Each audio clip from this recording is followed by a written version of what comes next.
Welcome. Thanks for tuning into this discussion of Sino-U.S. crisis communication and crisis management. My name is Michael Swain.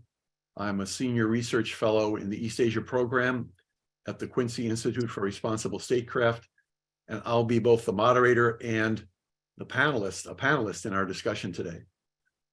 One of my areas of strong interest over many years, studying China and interacting with both American and Chinese officials and scholars, has been this topic, Sino-U.S. crisis management.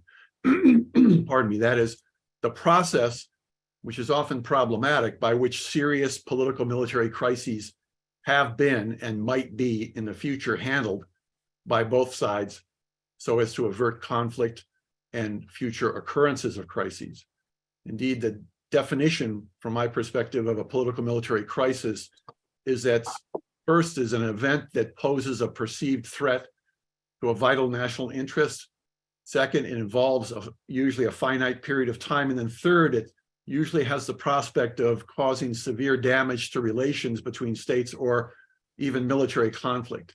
Now, as we know, the US and China have been involved in numerous such crises and near crises over many decades, beginning with the Taiwan Strait crisis of the 1950s, and two of them, to the more recent 1995-96 Taiwan Strait crisis, the accidental 1999 US bombing of the Chinese embassy in Belgrade during the Kosovo War, which many Chinese still think to this day was deliberate, and the 2001 so-called EP3 incident, when a US surveillance aircraft off the coast of China collided with a Chinese jet fighter and made an emergency landing on Hainan Island.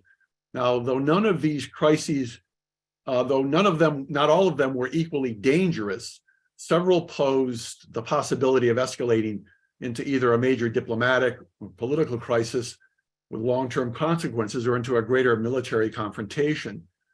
Now, today, under conditions of worsening relations between Beijing and Washington, and in my view, relations are probably the worst they have been since the normalization of relations in the 1970s, and with deepening tensions over Taiwan in particular, the possibility of a truly serious political military crisis occurring between our two countries seems greater than ever, with a danger of escalation into actual conflict if not handled properly. So it's imperative for the US and China to develop the means to prevent, if possible, the emergence of future crises, or if one should occur, to interact effectively with one another, to manage it in ways that avoid a conflict and allow for a resolution without creating the kind of even deeper resentment and a sense of loss that could increase the chances of a follow-on crisis.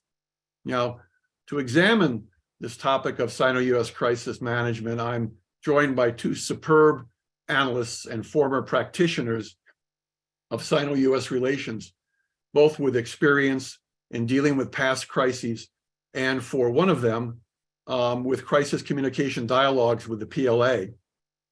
In the diplomatic arena, Susan Thornton is a retired senior US diplomat with almost 3 decades of experience with the US State Department in Eurasia and East Asia. She's currently the senior fellow and visiting lecturer in law at the Yale Law School Paul Tsai China Center, among other posts. But until July of 2018, Susan was acting Assistant Secretary for East Asia and Pacific Affairs at the Department of State and led the East Asia policymaking during crises with North Korea and escalating trade relations with China. Susan has not yet joined us. I don't know exactly why. There may be some kind of technical glitch, but I hope she does join us very soon. Now, in the defense and military arena, we have Chad Sabragia. He's a research staff member at the Institute for Defense Analysis, where he concentrates on US national security and defense policy and analyzes China's national and defense strategies and governance. Prior to joining IDA, Chad served as the first Deputy Assistant Secretary of Defense for China within the Office of the Secretary of Defense. And in that capacity, he was involved in crisis communication dialogues with the PLA. Now, before serving as DASD for China, Chad served in the US Indo-Pacific Command as the acting director of the China Strategic Focus Group and as the country director for China, Hong Kong, Taiwan, and Mongolia. And it's in that capacity in the Indo-Pacific Command that I first met Chad as part of a project that I was doing with the Chinese on crisis management. So welcome both to Susan and to Chad. Now, in our remaining time, I'd like to have a discussion of 4 topics that relate to this general topic of crisis management, which I hope we can move through as crisply as possible. We won't have any initial presentations. We'll go straight to the 4 questions. And those questions are, first of all, is there indeed an increasing chance of a serious political military crisis occurring between the US and China? And if so, why? And if not, why not? Second, are the US and China adequately prepared to manage such a crisis under present and likely future circumstances? And if not, what are the obstacles to successful crisis management? Third, what is needed, if indeed improvement is needed, to carry out more effective crisis management capabilities on both sides? And how likely, finally, is it that those changes are going to occur? So in less than an hour, of course, we won't have a lot of time. We'll only be able to hit on the main points of these 4 questions, because you really could have a webinar on each of these 4 questions. And we will be having more events in the future that address the issue of crisis management. There'll be more things coming out of the Quincy Institute on this topic. But if we hit the high points rather succinctly, I think we'll have time for hopefully 10 to 12 minutes for each, and then leave some time at the end for Q&A.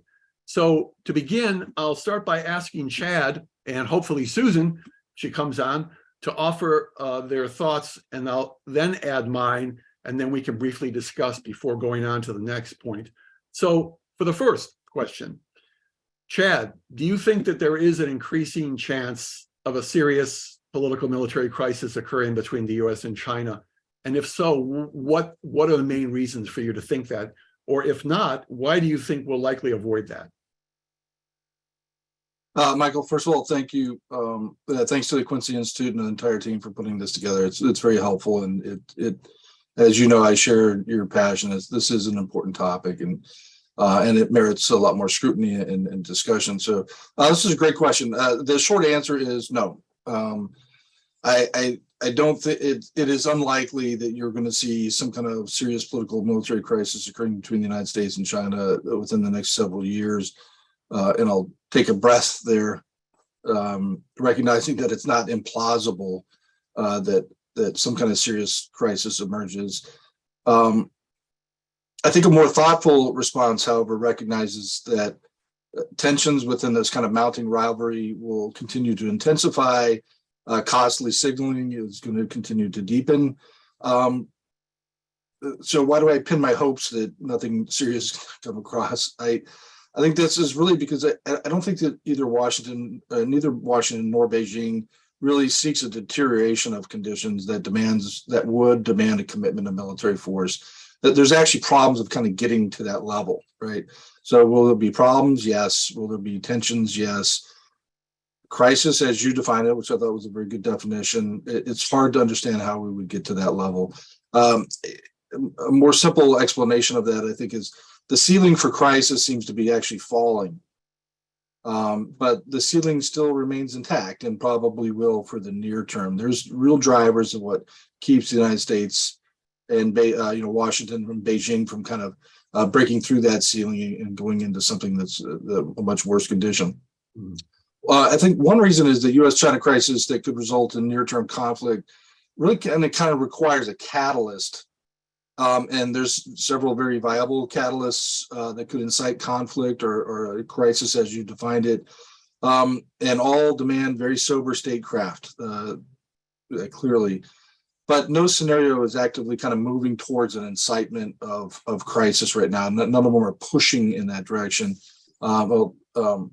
Of them, certainly cross-strait conditions are clearly the most dynamic right now and really kind of pose the greatest risk, and they're the ones that have certainly garnered my attention. Another reason is that I think that there's a change of condition that fewer analysts and decision makers and policymakers on both sides are not paying enough attention to, which is the realization that these catalytic events kind of inevitably kind of lead to great power war, and either a protracted conventional war or some kind of strategic escalation. And in this light, crisis commitments are increasingly assessed by both sides kind of by the degree to which they resolve long-term strategic competition or put long-term national goals at risk, not the more narrow constraints of whatever the exigent crisis is itself. So a more simple way to say this is crisis in the past was something that was wholly contained within or localized or limited.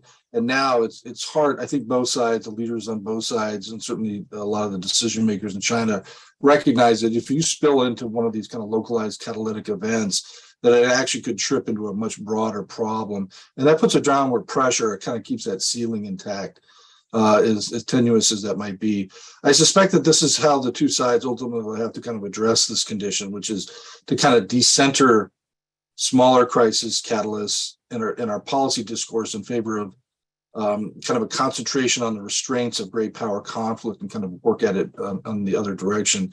I think in this light, the Defense Department really has a role in helping understand the consequences of conflict that would inform this discussion within the United States. And it's really, that's not where the discussion is right now, but ideally that's where it moves to. And everybody's eager to kind of talk about crisis rather than talk about how you avoid crisis. So, right. I'll pause there. Okay, great. Thanks a lot, Chad. Hi, Susan. Welcome. Hey. Glad to see you. You've already been introduced, so I won't introduce you again. I just went over the four questions that I wanted to cover in this brief hour that we have. And we're still on the first question. I just asked Chad, does he think there's an increasing chance of a serious political military crisis occurring between the US and China? And if so, why? If not, why not? And his answer was that he believes that there probably will not be a serious political military crisis over the next several years, at least. Never say never, but the chances are more likely that we will be able to avoid it because of the strong desire of both countries to really not get into such a situation. But I'd like to hear your views on this. What do you think? Yeah, I mean, maybe my views aren't too different from Chad's, but I actually think that the chances of a near-term sort of political military crisis are increasing. Maybe the differences between what I see as the likelihood of some kind of an accident happening that will produce a crisis, maybe not a full-blown military conflict, hopefully not, but at least, some kind of major crisis that will really cause a lot of escalation and increased tension that will require, hopefully, kind of a negotiation or a communication or a crisis management scenario that could de-escalate things. I mean, I do believe that both sides are sufficiently motivated by trying to avoid the outbreak of a major conflict and both sides, frankly, are motivated to not be the first side to initiate such a conflict. Because they are largely seeing their own moves as defensive, and they would want to be able to portray anything that happened as being the fault of the other side. And we can get into a little bit of that, but why that's so important currently. But I do think that an accident would be something that we should, and I think military leaders are worried about. And you heard Chairman of the Joint Chiefs of Staff, Mark Milley, last week in his interview talk about the dangers of, as Chad was just alluding to, the sort of rhetorical escalation that we've seen. And I do really think that setting aside the actual configuration of military forces in and around the Western Pacific and the increasing numbers of those and the dangers that presents it's kind of amazing that we haven't had an accident since really the 2001 EP3 crisis off the coast of China, with the loss of the Chinese fighter pilot in that case. Really haven't had a loss of life incident or accident between the US and China since then. I think it's unfortunately probably overdue. And I think that is cause for concern, because as difficult as these past incidents have been to handle, And the case of the 2001 EP3 incident is one for our study.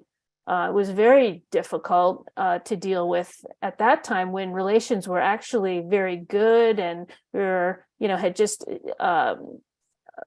approved China's accession to the WTO at that point, just before this happened. So you can get an idea of the difference between the relationship at that point between the U.S. and China and the current very tense relations. And I think a lot of what's driven now, being driven by sort of the less the military configuration, as I said, more sort of the political dynamics in both countries, nationalism on both sides, posturing, and as I alluded to earlier, the importance of being able to blame one side or the other, and then sticking to your version of the truth with really very little interest in getting at the truth. Right. Well, I mean, I think I agree with you completely on what you've said. I also see Chad's point that, it would take quite a bit for a crisis.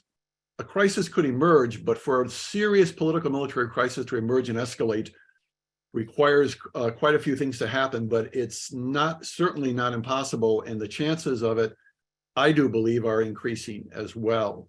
And I think that's generally because, well, I should preface by saying in many, many years of crisis simulations and dialogues with the Chinese, with different Chinese interlocutors and different Americans, including former officials on both sides, it's very clear that in a serious crisis, both sides want to get out of it. In these simulations, they work hard to try to de-escalate the crisis while not losing face or not ending up at a disadvantaged position. And that was the case in the majority of the crisis simulations and dialogues that we've had, but there were exceptions. There were cases where neither side was ultimately willing to compromise on a very significant issue. And it usually revolved around Chinese sovereignty, which would be a Taiwan issue, a South China Sea issue, and it usually involved neither side willing to give ground on a really critical aspect of de-escalation. And basically the simulation ended without going on further, because the likely further next step would have been moving from a simulation to possible conflict. So there are conditions under which you could see that. And the most likely one is Taiwan, of course. And I agree that in that situation, I mean, it's also applicable to broader questions of sovereignty issues for China. But in that situation, and given the larger context of the Sino-US relationship, what concerns me is that there's a growing emphasis on deterrence and showing resolve by both sides. And as Susan says, blaming the other side, accepting no acknowledgement that one might be contributing to the situation, and very little attention given to credible reassurance of each side on how to deal with the Taiwan situation, how to stabilize it. So that creates, to me, a dynamic where you could have a overreaction and a miscalculation by one or both sides, thinking that they needed to show greater resolve or misinterpreting what the intentions of the other side are, because the worst case increasingly seems to be just about the only case in assumptions about motives by the other side. And that dynamic concerns me. And it particularly concerns me if we have political changes in Taiwan and in the United States, and the emphasis under Xi Jinping of his connection with rejuvenization of the Chinese state and unification. If we have a Republican president who's much more supportive of a near sort of strategic relationship with Taiwan, if we have a Taiwan president who is much more pro-independence than Tsai Ing-wen has been in his behavior, we could be in a difficult situation that could create a lot of misperception, a lot of overreaction on all sides, I think. So I think the concern is there. I certainly wouldn't predict to it, but I do think it has increased to some degree. Now, the second question that immediately follows from this is, are we prepared to manage a future crisis under current and likely future circumstances if one were to occur? And are we prepared to do so, given the processes, mechanisms, attitudes that exist on the two sides? And if we are, why? And if we're not, then what are the major obstacles to being able to put in place more effective crisis management? And I guess, Chad, can you start with that? So a few thoughts on that to begin? Yeah. So I suspect Susan's going to agree with me on this first point, which is I really do shy away from or recognize the difficulty of judging kind of the adequacy of crisis avoidance or management capacities or relationships when you're on the outside. Having been on the inside, when you're in government, you have more details and kind of fidelity about what the state of play is at any given time. But that being said, is the reported absence of any kind of defense relationship between the United States and China right now, and a lack of any kind of contacts or exchanges of substance, paints a pretty bleak picture. It's hard for me to reach the conclusion that we're in a good spot right now. The truth is that kind of despite decades of contacts and exchanges, the ability to sustain a stable and sophisticated kind of policy dialogue really kind of remains elusive. And that has changed over time. It's maddening at times, having been in and out of government trying to contend with this. But what I will say is kind of at the forefront, and often the kind of favorite correction by many on the U.S. side is that there's this kind of deficiency of tactical or technical capacities between the two sides. They just can't call each other, which in other words, kind of the physical communications or connections to communicate, the identification of whom to communicate with or when to communicate, really is a shortfall. And there's truth to that. Yet that problem, though, I think is really kind of a veneer over a much more deeply rooted set of challenges here. The contours of, I think, of successful management really requires the United States to kind of fully grasp the drivers of where the parties, China's Communist Party of China's kind of strategic calculus, what their political logic is, what their decision-making culture is. And frankly, I don't think on a routine basis that we have a great grasp of that at times. The PRC side, in the current context, is actually a little bit more surprising to me right now, which is specifically that Beijing is really kind of promoting a set of demands that really demands that the United States make some pretty significant accommodations to its own formula. More recently, they are positing it's a choice kind of based on the principles that Xi Jinping has put forth in his diplomatic and foreign policy formulas, namely mutual respect and peaceful coexistence and win-win cooperation. But that is kind of the only path to getting to a stable and sound U.S. China relationship, one that they characterize as having to get back on track, as if it's off track yet. And so, I don't know if the United States is really ready to treat China with that level of authority and responsibility. And I don't think that kind of transactional approach to expecting high levels of accommodation is just where the United States is ready to be at right now. So I think that China in this case actually has some other significant challenges. One is its national security and foreign policy decision-making systems still remain pretty embryonic. They just can't seem to operate at the speed necessary for the demand signals, for the increasing tensions, for the intensification of this kind of systematic rivalry that's emerging. They're just not there yet. And so that's what's surprising to me, is why Beijing is pressing so hard in so many areas and being really kind of obstinate in ways that they could otherwise accommodate or be patient with, when they still don't have those things kind of fully matured yet. So perhaps the two sides here really kind of have to kind of reframe their problem and really their positions, kind of finding a way forward. One is for the U.S. to kind of stop using the term crisis communication. That in itself is a problem, which is we posited as crisis communication, which is anathema to the Chinese side's kind of dialectic logic. They don't want to just solve conditions or symptoms of something. They want to, resolve root causes of issues. And so I think that there's probably a place for trying to connect or link crisis management to enduring policy resolutions as a more viable path in the future. So for Beijing, I think that they're going to have to accept that you're going to have to put in place some of these crisis processes, even though that it implies to them that there's a safety net that actually motivates greater risk taking, they're going to have to accept that as a means of kind of coming to an arrangement on how to do this a little bit better. But right now, it looks pretty bleak to me.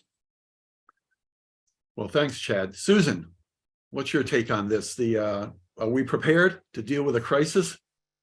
Well, I think, I definitely would second a lot of what Chad had to say about the obsession in the U.S. about sort of these mechanisms, these technical ability to communicate with the Chinese side. I mean, I think what we saw from this, the so-called spy balloon incident is that we're absolutely not ready. And it shows all of the problems that we've traditionally had in managing these kind of crises with China, and also the magnification of the problems due to the terrible U.S. China relationship right now, I think. And so basically you had, if I count the aspects that have always been there in trying to deal with China on unexpected issues like this that cause tension in the relationship, we reach out to our usual channels. They don't have any information.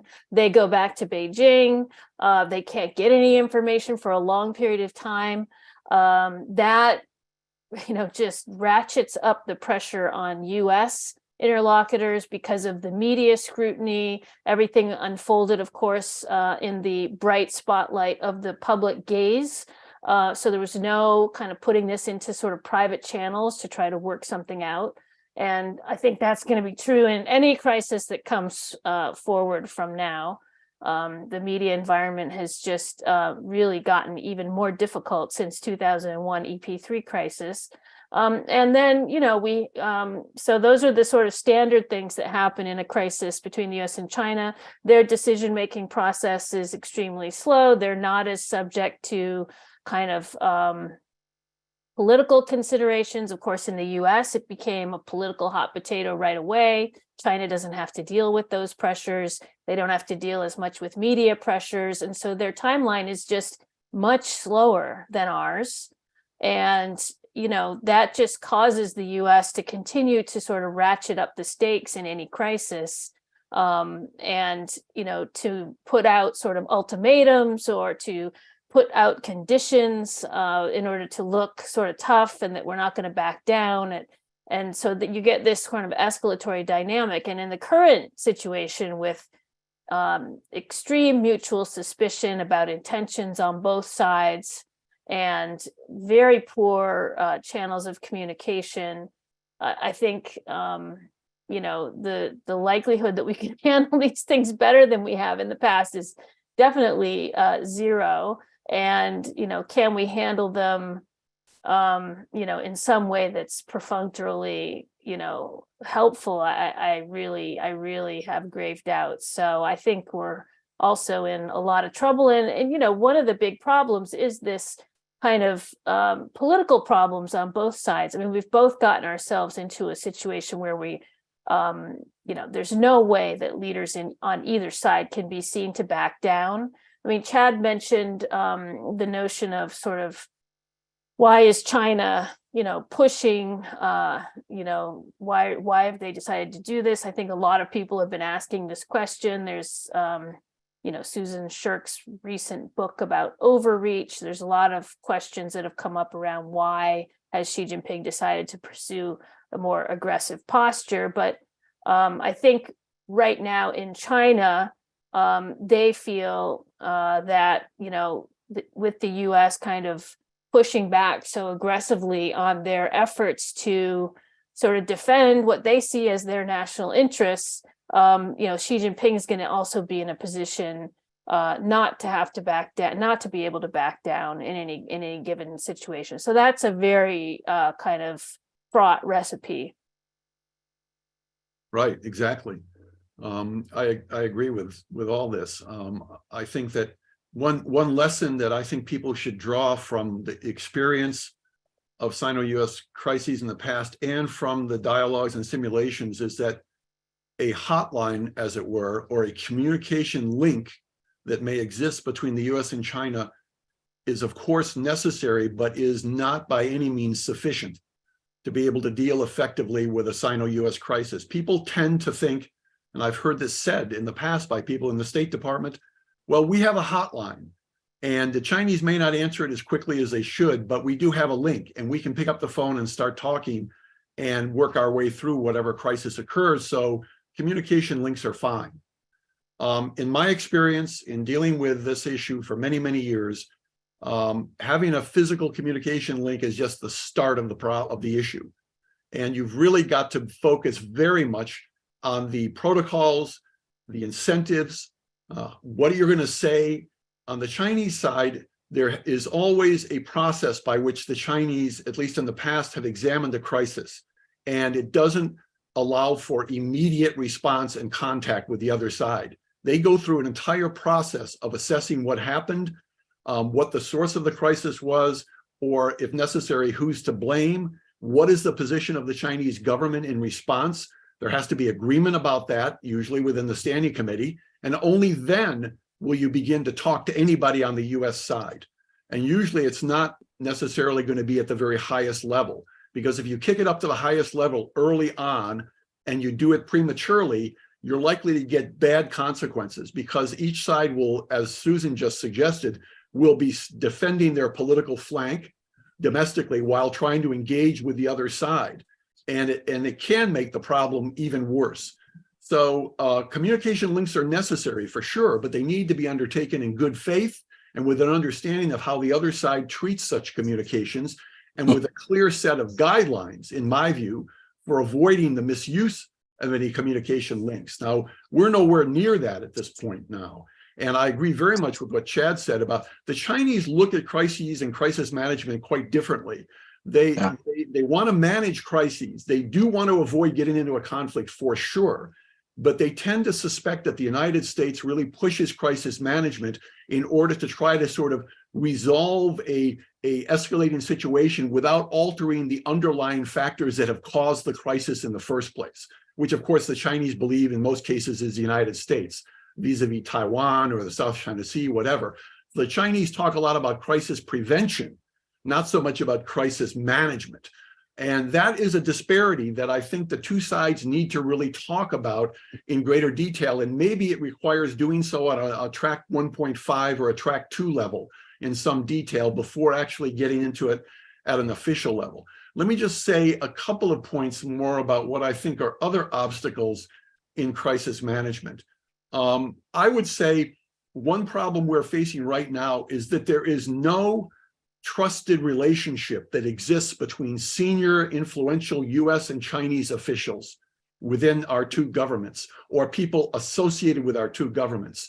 In the past, you usually had a personal relationship of some kind sustained over time between senior US and Chinese leaders, either current or retired, who fed into the governments. And they often could have dialogues that could mediate, and not mediate, but moderate crises before they or when they occur, or try to avoid crises. We don't have that kind of a relationship right now.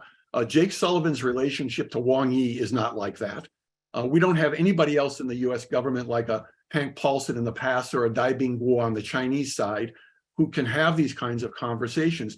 And I think that's really a big problem. We also have the problem that the Chinese tend to suspend crisis communication dialogues if something happens. This happened after the Nancy Pelosi trip.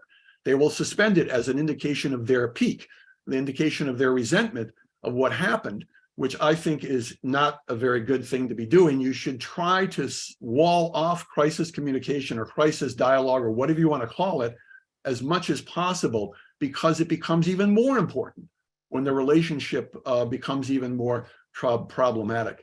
Another point I'll make is that I don't think many people tend to think of crisis management as a military to military thing. It's about avoiding incidents at sea or incidents in the air. And so the militaries take the lead in talking about crises. And we've seen that in the interactions between the joint staff on both sides, in China and the United States. But ultimately, a crisis management situation is not a military problem. It's a civilian leadership issue.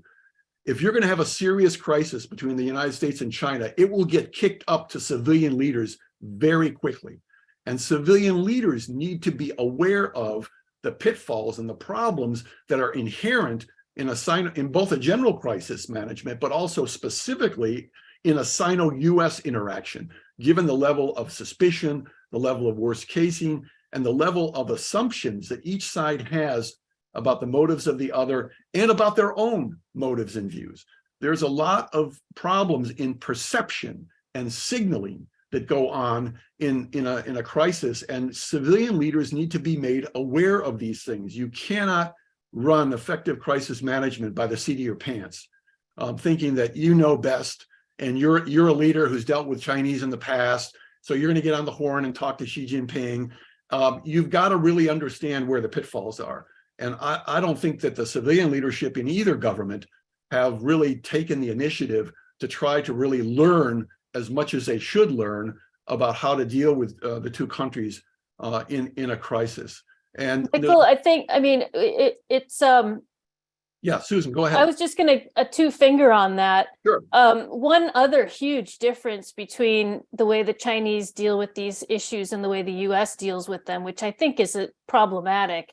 You hardly ever see the Chinese PLA spokesperson being the public face of some kind of a crisis on the Chinese side, whereas in the US, you know, media people, Congress, and the general public sort of always expects the Pentagon spokesperson to be the public face of every problem. And they tend to, as you say, if you come at it from the military perspective, you know, the job of the military is to prepare for a worst case. So you tend to get this worst case narrative coming out in the public domain from the US side, whereas the Chinese either keep silence or they have, you know, their civilian people being the spokespeople. So it's a kind of another mismatch that contributes to the sort of escalatory dynamic in these crises, in my experience. Yeah, I'll give you a very quick anecdote that really kind of buttresses Susan's point there. One was when COVID first emerged, this was really a state-to-state issue. There was obviously tension and problems between the White House and Beijing, State Department, and largely we talked to through our defense relationships, talked to the PLA and just said, you know, this is just not an issue for us, right? Just stay on the sideline. You don't want to go down this path. And after the foreign ministry spokesperson with the assistants did that really kind of inappropriate tweet about the origins of COVID were from U.S. military activities in Wuhan, the PLA spokesperson, it came out through the PLA, they echoed this same sentiment, which we immediately called them on and said, listen, this is not a path you want to go down with. And if I hear you talking about this again, this is really going to lead to significant problems.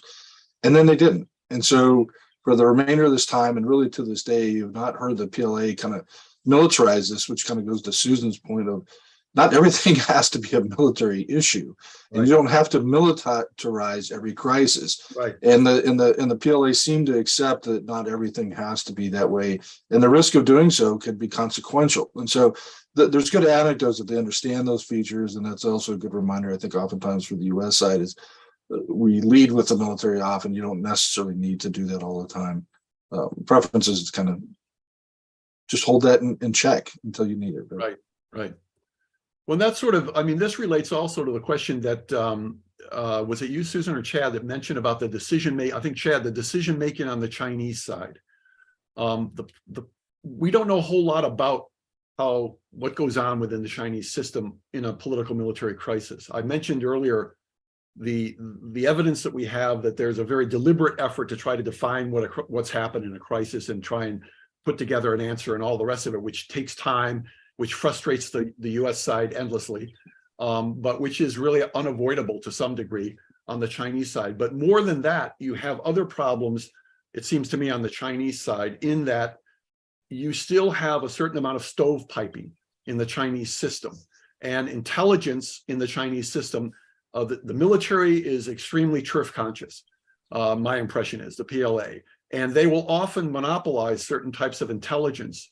I think this happened in the EP3 incident, and the civilian leadership under certain conditions is not necessarily able to get varying points of view from different sources of intelligence that will be weighted equally in their assessment of what a particular crisis looks like and what the situation is. And that's because, I mean, there is this fair amount of stovepiping that goes on where the connections really only meet at the very, very senior top levels. And there you really are not getting a full range of intelligence inputs, it seems to me, in certain cases that involve the military. And I think that's a problem. And their National Security Council that they set up years ago doesn't seem to overcome this. They set up a National Security Commission to try to overcome some of these problems, and it hasn't done that as far as I can tell. So there are still issues there on the Chinese side as well. And there are many more other issues that have to do with perceptions and assumptions about channels of communication, the role of the media, third-party influence, huge amount of assumptions that go on, particularly on the Chinese side in a crisis, if there's a third party involved, that tend to overestimate the U.S. control over whatever third parties involved, be it Taiwan, Japan, South Korea. And you have all kinds of problems when you have three parties actually interacting and not just the US and China. So lots of problems there. But anyway, we're in the time we have, little time we have left, I still want to try and touch on what you both think we need to do at this point. I mean, what would you like to see happen on both sides to try to improve our ability to think about and to manage any future crisis that might come up? What's on your sort of top 2 or 3 lists for things we need to do to improve the situation? Chad? Yeah, I'll try to be concise here. One is, when I was in office, we approached the Chinese about establishing a new framework for defense relationships after watching what had been in place and built over several decades, really trying to atrophy. And, the Chinese accepted that. And over the course of a year and a half or so, we built something out, which I thought was very stable. It was ultimately approved at the Xi Jinping level, and then certainly our senior leadership side. And while early on in kind of the process of this emerging, it seemed to prove its merit during a crisis, what some had argued was a crisis, this October 2020 surprise crisis, during which the Chinese told me, or in the wake of it, the Chinese told me that, listen, this thing was essential for Xi Jinping. He valued it, he understood, and it helped him kind of get through a period of weather that prevented the relationship from kind of escalating into a worsening condition. So I think that there's kind of good hints that there's a viable path to do that. This one was predicated on adapting a framework to the systems architecture that Xi Jinping has really been leveraging increasingly for his overall governance. So we can kind of talk to each other, kind of the functional aspects of the mechanics of having dialogues have just improved. It included things like a crisis communication dialogue mechanism and the integration of really track 1.5s as what we call dialogue augmentation mechanisms to help supplement otherwise tough choices for track 1 dialogues. This is a very sophisticated program. Unfortunately, it doesn't seem to have kind of made it past the transition to the next administration, which was kind of the intent, was something that could be stable and make it through U.S. political transitions, so you would have a stable program. So one is kind of re-implementing that as kind of a baseline of some proven success in the recent history here. The second is, frankly, building a bench. This echoes a little bit about what you would say that you had said earlier, although it changed the characterization from having personal relationships with the Chinese, which I'm not sure is really a viable option oftentimes, but certainly the depth of experience in working and interacting with the Chinese. Susan and I think we're at the embassy together in Beijing, and having somebody that has decades of experience working with the Chinese, really, it matters. Yep. I don't think that there's a single policymaker, senior policymaker in the Defense Department right now that has more than 2 years of ever interacting with the PLA.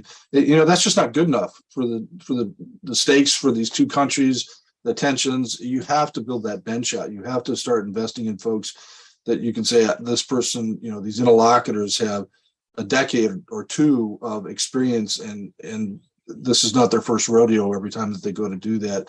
Now, and the last point I'd raise is just investing senior leadership attention and kind of prioritization to the topic itself. And that has certainly started to change, but that trend needs to continue and probably intensify as there's times in the past where senior leaders would never receive a single briefing about these matters, and now it's a much more routine activity that needs to continue to broaden out across, in this case, the Defense Department, but other aspects of U.S. United States government. So, Great, thank you, Chad.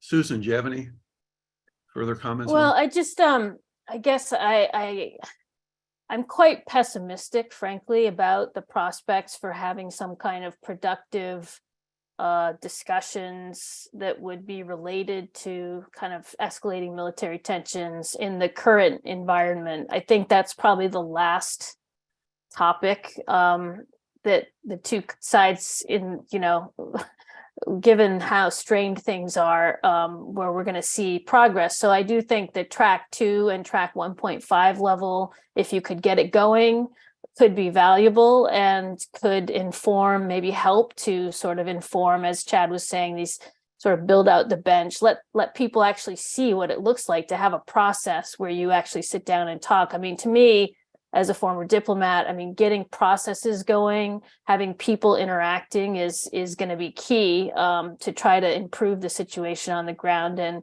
we had that built out in the past, and now it's atrophied, and it's going to be really tough in the current environment to build it back. Mhm. I think it would be helpful to stop talking about like the Cold War and U.S. Soviet agreements, because I think China is very different from the Soviet Union. And to the extent that people keep making that analogy, I think it's frankly damaging. But I also think, I mean, looking at sort of, Cold War arrangements, the U.S. gave a lot of ground in the course of discussions with the Soviet Union on a lot of areas. And the sense you get from hearing people talk now is that there's no room on the U.S. side for any kind of, sort of stepping back or mutual kind of restraint. It's mostly, and I think this is why the Chinese are so resistant, because they've detected that there's really no offering on the part of the U.S. to see any kind of restraint applied to the U.S. side. It's all about applying the restraints to the Chinese side. And so I think, if you're going to have a realistic discussion and try to get anywhere, you're going to have to broach that sort of elephant in the room and try to figure out what it is that you would be willing to sort of do in some kind of real, discussion about crisis management, confidence building measures, et cetera. I mean, in the last round of confidence building measures between the U.S. and China in the Obama administration, basically we had a good relationship at that time, or much better than it is now. And we got the Chinese to agree to do things in accordance with our standard operating procedures, I would say. And we didn't have to give very much. But I think now, the Chinese are looking at the situation and saying, if this is about mutual restraint, which is what you would think crisis, management or crisis prevention or crisis communication would be, what are the restraints that you're looking at imposing on yourself? And I don't think that they've gotten a feeling that there's willingness on our side to discuss that, or that we have the ability politically to discuss that, frankly. Right. And so I think that's really where we're stuck. I personally think we're probably going to have to either have a crisis in order to get ourselves to this kind of a discussion, or see some kind of improvement in the relationship, which would give them more confidence about, any kind of offer we would make on kind of mutual restraints that they would think that we could actually, honor, which I think is a problem at the current time. Right. Well, thank you. Well, we've just about run out of time. We only have about 10 minutes left. It's really gone by in a flash. I do want to get to some questions. And let me just start by saying there's one question from Sherman Lai. Does the PRC side, either the CCP administrative branches or the PLA, accept the basic concepts of crisis management as understood in the West? So this is really it goes beyond just this differing definition about what is crisis management and how useful it is to, is there really an understanding about how to really try and manage a crisis?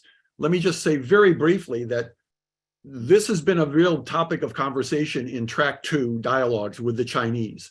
And those interlocutors have generally agreed with a set of guidelines that, and these were interlocutors who had both civilian and military interaction and in contacts in the Chinese system. And they agreed to a set of guidelines on crisis management, very sort of commonsensical, convey understandable signals, preserve your flexibility, avoid ultimatums, leave both sides a way out, think about the unintended consequences of your actions, convey clear signals, et cetera, et cetera. These things that are kind of commonsensical, but are often not observed in crises. The Chinese interlocutors were often quite willing to accept. And so how that, whether that has permeated up to the higher levels of the Chinese system is a different question, but at least there has been a recognition at some levels that there is some agreement about this. Any comments from Chad or Susan on this issue? Chad, you've been... Listen, they understand crisis communication. They have different logic and constructs and political culture than we do. So there's differences, but I still think, if you read what I read what they say every day, and they still have interest in having these discussions. I think the point that Susan raised is really kind of the operative one here, which is kind of to what end, and are we willing to do the things necessary to have that condition? And the truth is, those are hard questions we have to face. Is we want to have crisis communication, and we should also be seeking, more permanent or lasting solutions at the end, rather than a mere kind of crisis avoidance, just for the sake of talking. And you can't have that. As you should be seeking long-term, kind of lasting, stable, functional relations rather than just topical avoidance. Because specifically for us and the Chinese, is because oftentimes that will end up motivating or inciting further risk taking, and that's not what I think is in either side's interest, right? So. Right. Susan, any comment on this? Nope. Okay. We have several questions that really talked about or asked about if there's any relationship between the Ukraine war that is going on now and the sort of prospects for a more effective dialogue between the U.S. and China. In other words, how's the Ukraine war in possibly deepening some level of tension or animosity or suspicion of the U.S. towards China, China towards the U.S.? Has it in any way sort of served to kind of weaken even further the chances of having effective crisis management dialogue with the Chinese, or had no effect, or might even be beneficial? Do you guys have any thoughts on that?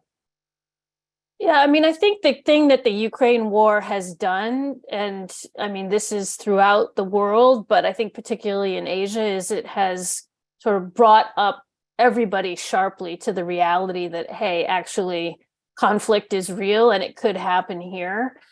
So in that respect, I think it has lent urgency to people seeking to try to talk about these issues, particularly on the U.S. side, but I think also probably in part on the Chinese side. But other than that, I really don't think that there's a lot of relationship between what's happened in Ukraine and between the Chinese views on crisis management. I think to some extent the Ukraine war has kind of stiffened their resolve about their approach and their beleaguerment, if you will, in their view, at the hands of the U.S. in particular, but U.S. and its allies with respect to the Taiwan situation. And so to some extent, it has sort of made them even more heightened in their level of kind of alarm and suspicion, probably.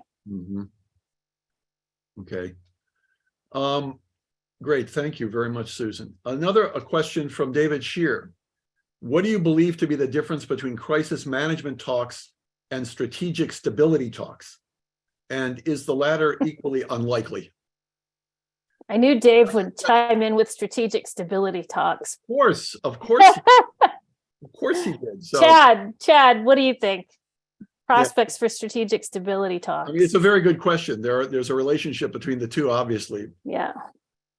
It's a good question. Certainly, important question, and common question in Washington in the last few years. And my first starting point would be is somebody has to define for me what strategic stability means, because that seems to be a bit of a Rorschach test for everybody.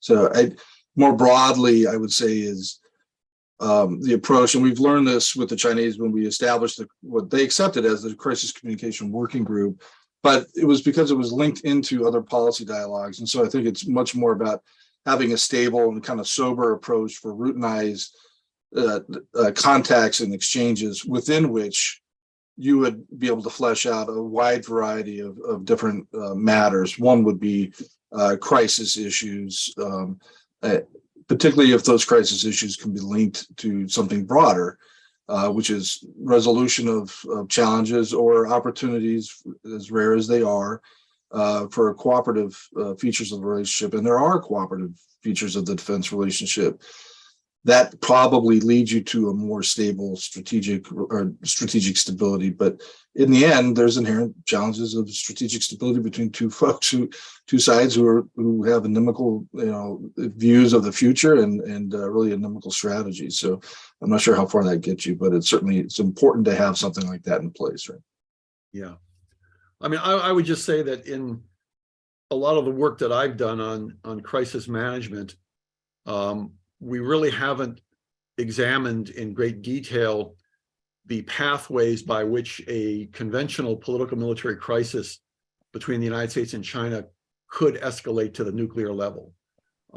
We have focused a lot on trying to stop a conventional crisis from just becoming an all-out conventional war, and not so much what kind of conditions might cause the calculations on both sides to believe that they have to use nuclear signaling, let's say, as a way of crisis ending or a way of crisis reduction.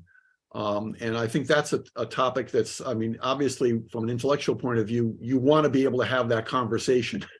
It's very hard to do so in practice, particularly if you're talking about a conversation between the US and the Chinese side, because each side is extremely cautious about making statements about under what conditions you might have a nuclear signaling take place. So it's you can try to have strategic stability in terms of your definition of arsenals, nuclear arsenals, and the kind of control that they're under, and all of that, which is all inherent to the strategic stability argument, but it really doesn't get at how leaders might think of the utility of certain types of nuclear-related signaling in a crisis. And I think that's a really important thing that there should be a lot more thought given to, and having both Chinese and Americans involved in that. I think it's really important, Michael, not to take, again, the template of the Soviet Union and the Russians when we're talking about the Chinese, because they have a completely different attitude toward their positioning vis-a-vis us in this area. And, the Chinese value a lot more lack of transparency. That's one of their sort of comparative advantages they feel. So something like the Nuclear Risk Reduction Center that we were able to set up with the Soviet Union is not going to be of interest. They're also just much less confident and have a lot less swagger in their, desires to want to talk to us on an equal level about these things than the Soviet Union did. And so I think there's a lot of talk in Washington about, we need to move directly to détente, and all of these parallels with the Cold War. And it's just not going to work that way. And I really want to sort of foot stomp that for people so that we can save ourselves a lot of time and anguish. Yes, I entirely agree. Chad, any last comments on this point or any other? I would just add is, the dynamics are changing. China's build out of their nuclear capacities, the integration of space and cyber as kind of a three-sided piece of this is of the hesitancy of the Chinese to talk to us about these issues in the past is not going to hold in the future. But I think Susan's point is very valid, which is you probably just can't jump from here to there or where we were with the Soviets. Is you got to probably understand that path and understand what that path should look like and how you get there. But it is going to change. It's not, the Chinese have agreed to that with us, two and a half years ago now, is to start talking about things with us that they had in the previous 2 decades simply wouldn't. And so there's a reason for that. And why is that? And those are the things that we have to figure out on our side. Great. Well, thank you. Thank you both very much. This has been really interesting. As I said at the beginning, we've barely been able to break the surface on this topic. It is, as you can probably tell from this conversation, there are many different dimensions and aspects to this whole question of crisis behavior and crisis management. But I think we can all agree that, I mean, the need to have this effective level of crisis management is greater than it's ever been. And the United States and China they must find a way to be able to engage with each other, either whether it be on a track 2 or 1.5, and then having feed into a track 1 in some meaningful way that can really try to address some of the problems that do exist in our current situation. And so this topic, I mean, is very near and dear to my heart, and I've been working on it a long time. And so, watch this space. There's going to be more on this topic. I'm going to be writing on it more, and I'll certainly will want to have Chad and Susan brought into this conversation as we move forward. But for the time being, thank you both very much. I'm sorry I couldn't get to more questions. Next time we'll try and cover more questions, and see you next time. Thank you very much. Bye-bye.